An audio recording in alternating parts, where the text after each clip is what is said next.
நாம் பார்க்கக்கூடிய இடம் இந்தியன் ஆயில். இது பல்லவன் சாலையில் இருக்கிறது. பெட்ரோல், டீசல், கேஸ் இது மூன்றுமே இங்கே கிடைக்கும். சிஎன்ஜி என்று அங்கே போர்டு வைத்திருக்கிறார்கள். கம்ப்ரஸ்டு நேச்சுரல் கேஸ் அதுதான்.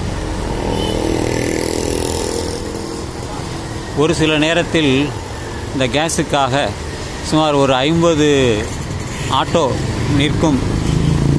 இன்று அவ்வளவாக யாரும் பார்க்கவில்லை.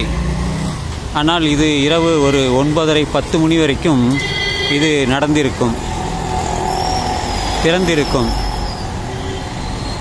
இது முக்கியமான ஒரு சாலையாக இருப்பதால், பல்லவன் சாலை, பலரும் இங்கே வந்து பெட்ரோலோ டீசலோ அல்லது கேஸோ எடுத்துக்கொண்டு போகிறார்கள்.